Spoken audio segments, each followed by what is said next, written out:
Hi മക്കളെ, നമ്മുടെ അടുത്ത വീഡിയോയിലേക്ക് സ്നേഹപൂർവ്വം അമ്മ എന്ന് പറയുന്ന അടിസ്ഥാന പാഠാവലിയിലെ ആ പാഠഭാഗത്തിലേക്ക് ഏറ്റവും ചുരുങ്ങിയ സമയം കൊണ്ട് സെറ്റാക്കുന്ന ആ വീഡിയോയിലേക്ക് മക്കൾക്ക് സ്വാഗതം. പാഠഭാഗത്തിൻ്റെ പേര് സ്നേഹപൂർവ്വം അമ്മ. നമ്മുടെ അടിസ്ഥാന പാഠാവലിയിലെ മലയാള സെക്കൻഡിലെ 2ാമത്തെ യൂണിറ്റിലെ 3ാമത്തെ ചാപ്റ്ററാണ്. പരീക്ഷയ്ക്ക് വരുന്ന പാഠഭാഗമാണ്. പാഠഭാഗം ഇപ്പോഴേ എന്ത് ചെയ്യാം, നമുക്ക് സെറ്റാക്കി വെക്കാൻ നോക്കുക. സുഗതകുമാരി മലയാളത്തിലെ പ്രശസ്ത കവയിത്രിയും പരിസ്ഥിതി പ്രവർത്തകയുമായിരുന്നു സുഗതകുമാരി. സ്വതന്ത്ര സമര സേനാനിയും കവിയുമായിരുന്ന ബോധേശ്വരൻ്റെയും സംസ്കൃത പണ്ഡിതയായ വി.കെ. കാർത്യായനി അമ്മയുടെയും മകളായിട്ടാണ് സുഗതകുമാരി ജനിക്കുന്നത്. കേരള സംസ്ഥാന വനിതാ കമ്മീഷൻ്റെ ആദ്യ ചെയർപേഴ്സണായിരുന്നു സുഗതകുമാരി. പ്രകൃതി സംരക്ഷണ സമിതിയുടെയും അഗതികളായ വനിതകൾക്കും മാനസിക വൈകല്യമുള്ളവർക്കും ഡേ കെയർ സെൻ്ററായി പ്രവർത്തിക്കുന്ന അഭയ എന്ന സ്ഥാപനത്തിൻ്റെയും സ്ഥാപക സെക്രട്ടറിയാണ് ഇവർ. സേവ് സൈലന്റ് വാലി പ്രതിഷേധത്തിൽ വലിയ പങ്കുവഹിച്ചു. 2020 ഡിസംബർ 23 ഇവർ മരണമടയുകയും ചെയ്തു. നമ്മുടെ പാഠഭാഗത്തിൻ്റെ പേര് സ്നേഹപൂർവ്വം അമ്മ എന്നുള്ളതാണ്. എന്താണ്? മയക്കുമരുന്നിന് അടിമപ്പെട്ട ഒരു ആൺകുട്ടിയെ കണ്ടപ്പോൾ തൻ്റെ മകന് അതുപോലെയുള്ളൊരവസ്ഥ വരരുതെന്ന് കരുതി ഒരമ്മ കത്തെഴുതുന്ന രൂപത്തിൽ സുഗതകുമാരി എഴുതിയ ഒരു പാഠഭാഗത്തിൻ്റെ പേരാണ് സ്നേഹപൂർവ്വം അമ്മ. യെസ്, കത്ത് നിങ്ങൾക്കറിയാം. നിങ്ങളെന്ത് ചെയ്യുക, വായിച്ചു നോക്കുക. എന്നിട്ട് നേരെ പാഠസംഗ്രഹത്തിലേക്ക് വരാം. ഏതാ പാഠസംഗ്രഹയുടെ യെസ്, സുഗതകുമാരിയുടെ മേഘം വന്നു തൊട്ടപ്പോൾ എന്ന സമാഹാരത്തിലെ ഈ കത്ത് ലഹരി വസ്തുക്കൾക്ക് അടിമപ്പെടുന്ന കൗമാരക്കാരെ കുറിച്ചുള്ള ഒരമ്മയുടെ തീവ്രമായ ആശങ്കകളാണ് പങ്കുവെക്കുന്നത്. സെറ്റാക്കിക്കൊള്ളുക.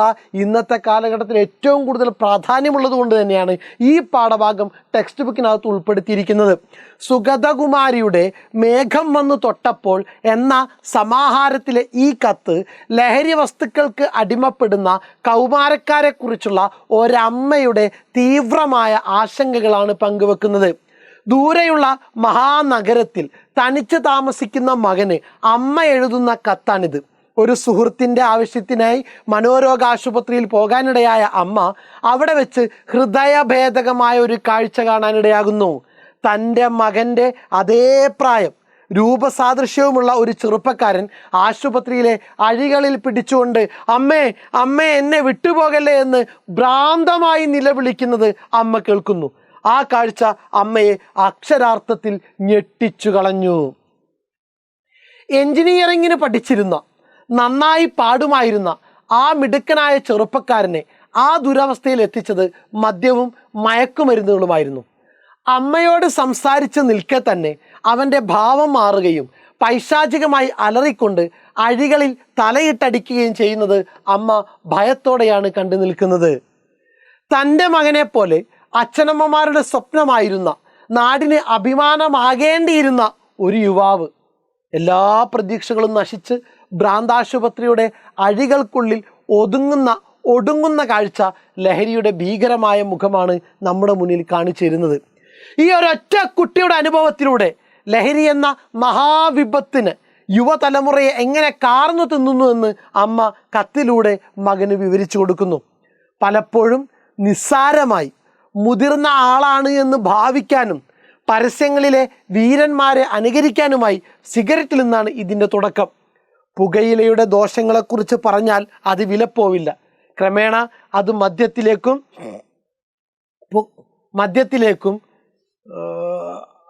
ലഹരി പകരാതെ വരുമ്പോൾ കൗതുകത്തിനായി കഞ്ചാവിൻ്റെയും മറ്റ് മയക്കുമരുന്നിൻ്റെയും ലോകത്തേക്ക് നീങ്ങുന്നു. ഈ വിഷവസ്തുക്കൾ ഒരു പിശാചിൻ്റെ ക്രൗര്യത്തോടെ അവരെ അടിമയാക്കുന്നു. ഈ കുട്ടികളെ നശിപ്പിച്ചുകൊണ്ട് പണമുണ്ടാക്കുന്നത് വൻകിട കുത്തകക്കാരും വിദേശ മാഫിയ സംഘടനകളുമാണ്. നമ്മുടെ കുട്ടികൾക്കിടയിൽ ഇത്തരത്തിലുള്ള ലഹരി വസ്തുക്കൾ വിൽപ്പന നടത്തുന്നത് ഒരു വലിയ റാക്കറ്റ് തന്നെ എന്ത് ചെയ്യുന്നുണ്ട്, പ്രവർത്തിക്കുന്നുണ്ട്. അത് അവരുടെ ഒരു ബിസിനസ്സാണ്. അവരിത് ഉപയോഗിക്കുന്നുണ്ടോ? ഇല്ല, കുട്ടികളെ കൊണ്ട് ഉപയോഗിപ്പിക്കുന്നുണ്ട്.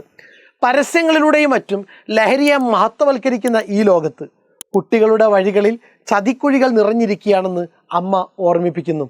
ഇന്ത്യയിലെ 20% കുട്ടികൾ ലഹരിക്ക് അടിമകളായി എന്ന ഔദ്യോഗിക കണക്ക് ഈ വിപത്തിൻ്റെ ഗൗരവം വർദ്ധിപ്പിക്കുന്നു. സെറ്റാണല്ലോ?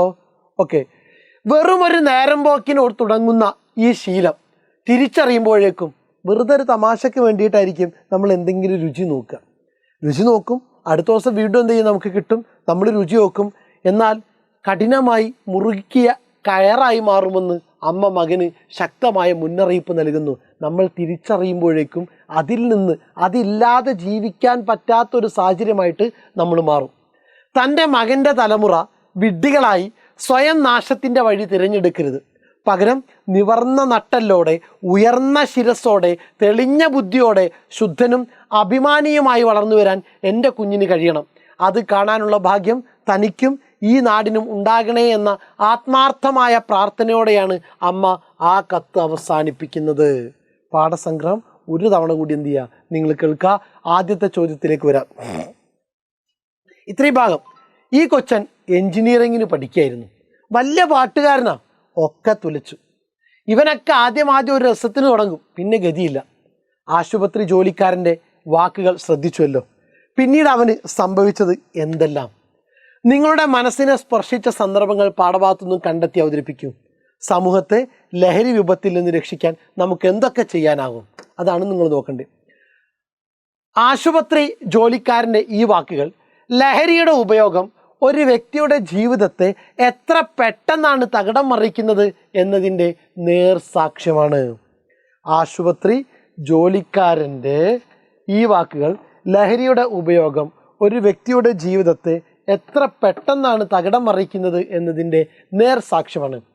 ഒരു രസത്തിനു വേണ്ടി ആരംഭിക്കുന്ന ഈ ദുശ്ശീലം പിന്നീട് നിയന്ത്രിക്കാനാവാത്ത അവസ്ഥയിലേക്ക് എത്തുന്നു. ഈ പാഠഭാഗത്തിൽ വായനക്കാരൻ്റെ മനസ്സിനെ ആഴത്തിൽ സ്പർശിക്കുന്ന നിരവധി സന്ദർഭങ്ങളുണ്ട്. അതിലേറ്റവും പ്രധാനപ്പെട്ടത് ആശുപത്രിയിലെ ബഹളങ്ങൾക്കിടയിൽ അമ്മേ അമ്മേ എന്ന വിളി കേട്ട് അത് തൻ്റെ സ്വന്തം മകൻ്റെ ശബ്ദമാണെന്ന് കരുതി ആ അമ്മ ഞെട്ടി ഓടിച്ചെല്ലുന്നതാണ്. തൻ്റെ കുഞ്ഞിൻ്റെ അതേ രൂപവും നിറവും ചുരുണ്ട മുടിയുമുള്ള, എന്നാൽ കണ്ണുകളൊക്കെ കുഴിഞ്ഞ് ആകെ അഴുക്ക് പിടിച്ച പരവശനായി നിൽക്കുന്ന ആ 18കാരൻ്റെ രൂപം ആ അമ്മയുടെ ഹൃദയം വല്ലാണ്ട് തകർക്കുന്നു. അമ്മേ, മദ്യവും മയക്കുമരുന്നുകളും എന്നെ ഇവിടെ കൊണ്ടുവന്നു എന്ന് അവൻ കണ്ണീരോടെ ഏറ്റുപറയുമ്പോൾ അത് അമ്മയുടെ മാത്രം വേദനയല്ല, മറിച്ച് ലഹരിക്കടിമപ്പെട്ട് മക്കളെ നഷ്ടപ്പെട്ട ഒരു സമൂഹത്തിൻ്റെ മുഴുവൻ വേദനയായി മാറുന്നു. ലഹരി എന്ന ഈ മഹാവിപത്തിൽ നിന്ന് സമൂഹത്തെ രക്ഷിക്കാൻ വിദ്യാർത്ഥികളായ നമുക്ക് പലതും ചെയ്യാനാകും. ഒരു രസത്തിനോ കൗതുകത്തിനോ കൂട്ടുകാരുടെ നിർബന്ധത്തിനോ വഴങ്ങി ഒരിക്കൽ പോലും ലഹരി പരീക്ഷിക്കരുത് എന്ന ദൃഢനിശ്ചയം നമുക്കുണ്ടാകണം.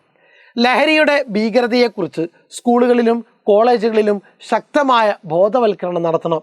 ലഹരി ഉപയോഗിക്കുന്നവരെ കണ്ടെത്താനും അവരെ സ്നേഹത്തോടെ അതിൽ നിന്ന് പിന്തിരിപ്പിക്കാനും ആവശ്യമെങ്കിൽ അധ്യാപകരുടെയോ രക്ഷിതാക്കളുടെയോ സഹായം തേടാനും ചികിത്സയും കൗൺസിലിങ്ങും നൽകി ജീവിതത്തിലേക്ക് തിരികെ കൊണ്ടുവരാനും കൂട്ടുകാർക്ക് കഴിയണം. ലഹരി ഉപയോഗം മഹത്വവൽക്കരിക്കുന്ന സിനിമകളെയും മറ്റു മാധ്യമങ്ങളെയും നാം തിരിച്ചറിയുകയും വിമർശിക്കുകയും വേണം. പുതിയ തലമുറയെ വലിയ വിപത്തിൽ നിന്ന് കരകയറ്റേണ്ട ബോധ്യം ഈ കത്ത് നമുക്ക് നൽകുന്നു. സെറ്റ്.